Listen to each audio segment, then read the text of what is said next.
The gravity model of trade in international economics, similar to other gravity models in social science, predicts bilateral trade flows based on the economic sizes and distance between two units. The model was first used by Jan Tinbergen in 1962.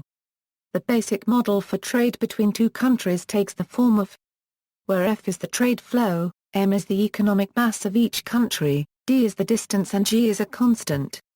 The model has also been used in international relations to evaluate the impact of treaties and alliances on trade, and it has been used to test the effectiveness of trade agreements and organizations such as the North American Free Trade Agreement and the World Trade Organization.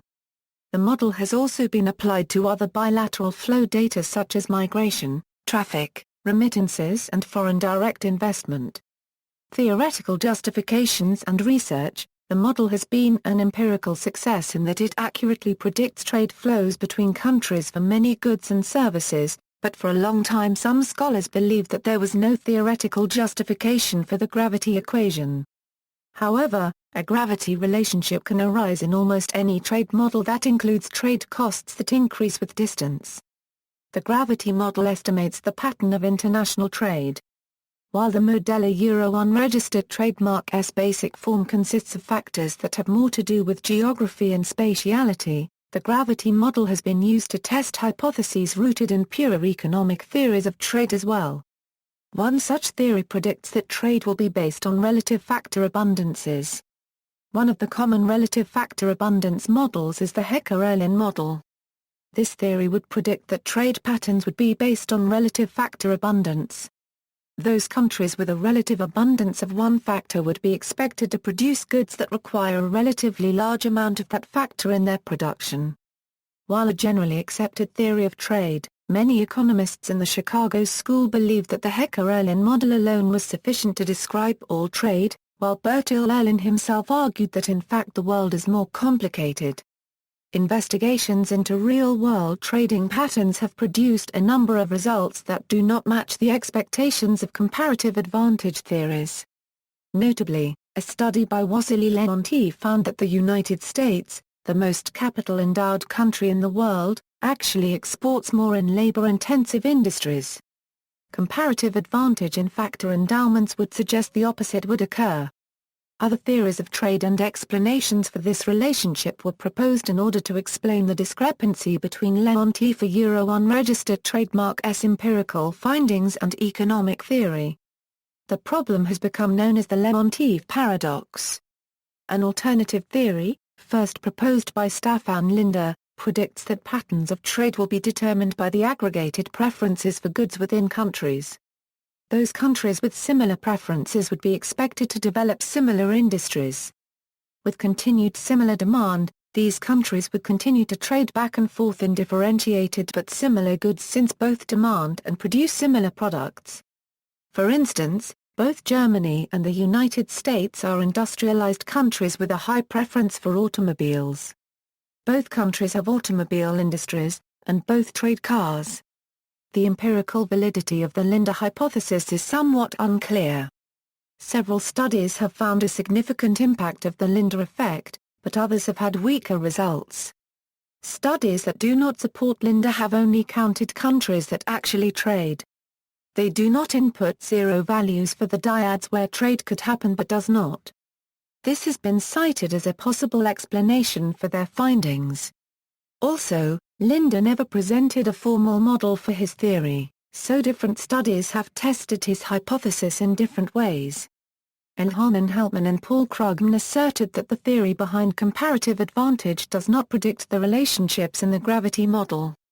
Using the gravity model, countries with similar levels of income have been shown to trade more. Heltman and Krugman see this as evidence that these countries are trading in differentiated goods because of their similarities. This casts some doubt about the impact Hecker-Erlin is on the real world. Jeffrey Frankel sees the Heltman-Krugman setup here as distinct from Linder Euro unregistered trademark S proposal. However, he does say Heltman-Krugman is different from the usual interpretation of Linder, but, since Linder made no clear model, the association between the two should not be completely discounted. Alan Dearduff adds the possibility that, while not immediately apparent, the basic gravity model can be derived from Hecker-Erlin as well as the Linder and Helpman-Krugman hypotheses. Dyadev concludes that, considering how many models can be tied to the gravity model equation, it is not useful for evaluating the empirical validity of theories. Bridging economic theory with empirical tests, James Anderson and Jeffrey Bergstrand develop econometric models, grounded in the theories of differentiated goods, which measure the gains from trade liberalizations and the magnitude of the border barriers on trade.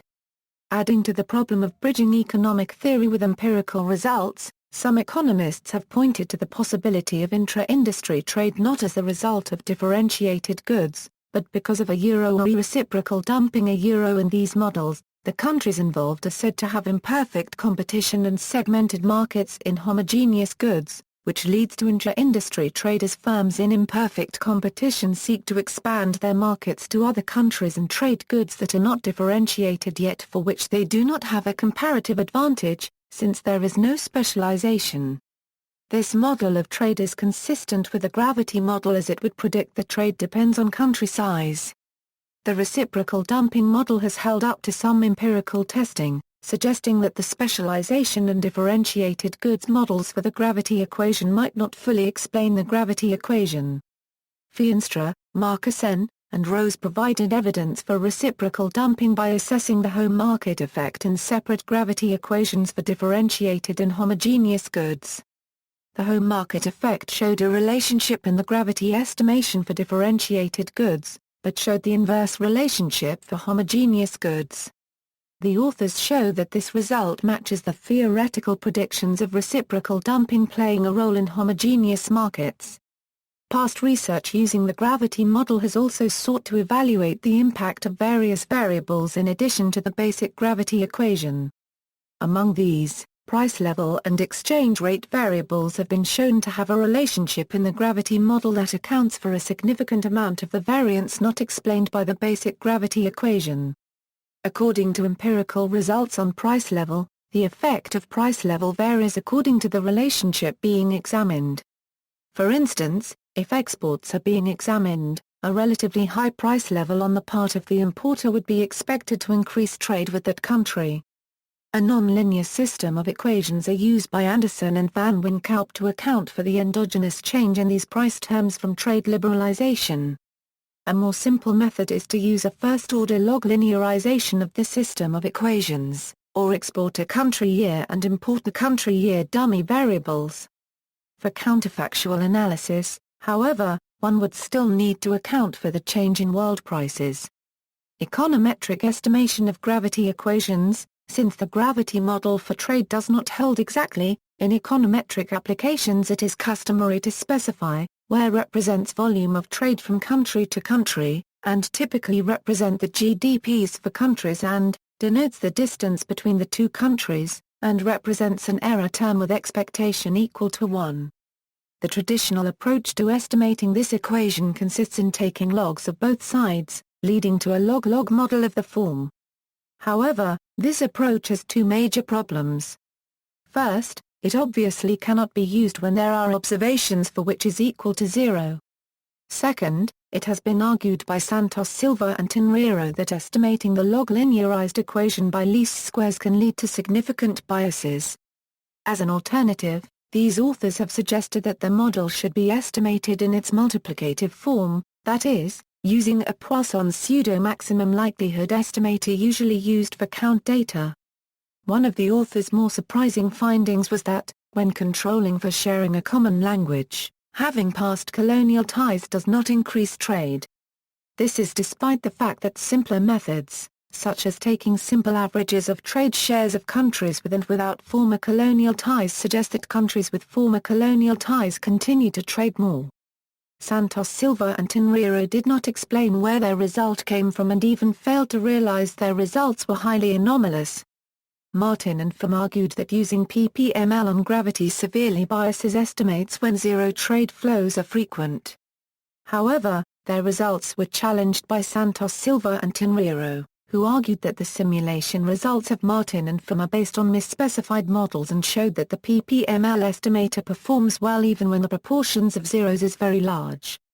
In applied work, The model is often extended by including variables to account for language relationships, tariffs, contiguity, access to sea, colonial history, exchange rate regimes, and other variables of interest.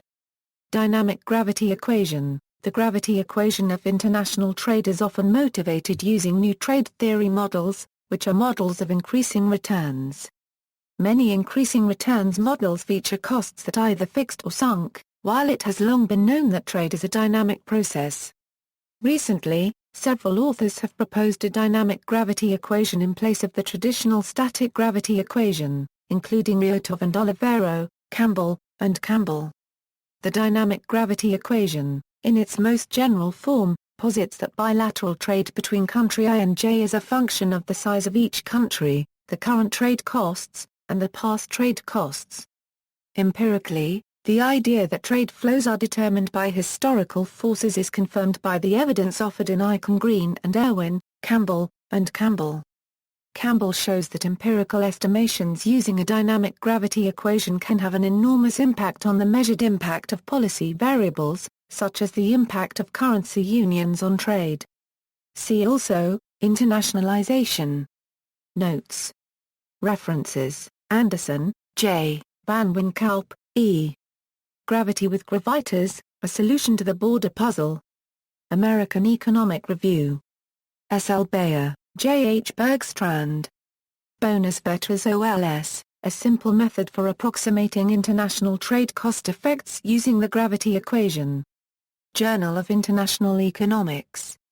Bergstrand, Jeffrey H. A. OE The Gravity Equation in International Trade, Some Microeconomic Foundations and Empirical Evidence The Review of Economics and Statistics, Volume 67, No. 3, pages 474 481. Caruso, R. The Impact of International Economic Sanctions on Trade. An Empirical Analysis. Peace Economics, Peace Science and Public Policy, Volume 9, No. 2 http, www.bepresscomval91/ Dierdorf, Alan 5 OE Determinants of Bilateral Trade, Does Gravity Work in a Neoclassical World? A Euro in the Regionalization of the World Economy, edited by J. A. Frankel. Chicago, University of Chicago Press. 1998, 21. Frankel, Jeffrey A. Regional Trading Blocks, in the World Economic System. Washington, D.C., Institute of International Economics. October 1997. Feenstra, Robert C., James A. Marcussen, and Andrew K. Rose. A Euro Using the Gravity Equation to Differentiate Among Alternative Theories of Trade The Canadian Journal of Economics, Volume 34, No. 2, pages 431. Hacker, R. Scott, Ian Arson, Henrik. A Euro The Pattern, Pull, and Potential of Baltic Sea Trade The Annals of Regional Science, Volume 37, No. 1, pages 15 29. Izzard, W. Location Theory and Trade Theory, Short-Run Analysis. Quarterly Journal of Economics, Volume 68, 1954, pages 305 to 322. Martin, William and Kong Esfam, Estimating the Gravity Model When Zero Trade Flows Are Frequent. Working Paper. McPherson, M.A., M.R. Redfern and M.A. Tislow. A Euro OEA Re-examination of the Linder Hypothesis, a Random Effects Tobit Approach. A Euro working paper from the website of the Department of Economics. University of North Texas.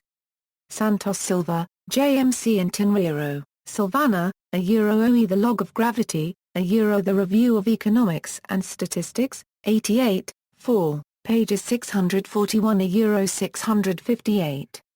Santos Silva, J.M.C. and Tinriro, Silvana, Further Simulation Evidence on the Performance of the Poisson's Pseudo-Maximum Likelihood Estimator, Economics Letters, 112, 2, pages 220 A Euro 222.